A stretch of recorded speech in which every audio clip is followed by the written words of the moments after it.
Hypertension রিডিংগুলি বোঝা। দুটি সংখ্যা রয়েছে যা একটি উচ্চ রক্তচাপ পড়া তৈরি করে।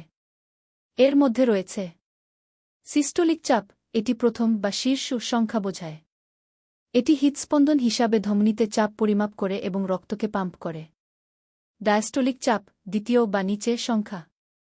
এটি হৃৎস্পন্দনের মধ্যে ধমনীতে চাপের একটি পরিমাপ। প্রাপ্তবয়স্কদের রক্তচাপের রিডিংকে 5টি বিভাগে ভাগ করা হয়। স্বাভাবিক বা স্বাস্থ্যকর রক্তচাপ, স্থিতিশীল বা স্বাস্থ্যকর হিসাবে বিবেচিত হওয়ার জন্য রক্তচাপ 120/80 মিমি এইচজি এর নিচে থাকা উচিত।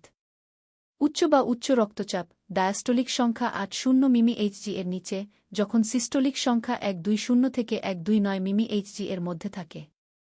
বেশিরভাগ ক্ষেত্রে ডাক্তাররা উচ্চ রক্তচাপের চিকিৎসার জন্য ওষুধ ব্যবহার করেন না। পরিবর্তে তারা আপনাকে কিছু জীবনযাত্রার পরিবর্তন করার পরামর্শ দিতে পারে যা সংখ্যা হ্রাস করবে।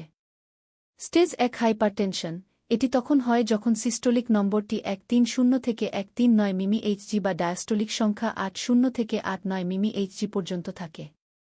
স্টেজ 2 উচ্চ রক্তচাপ, এখানে সিস্টোলিক নম্বরটি 140 মিমি এইচজি বা তারও বেশি, যখন ডায়াস্টোলিক সংখ্যা 90 মিমি এইচজি বা তারও বেশি হতে পারে।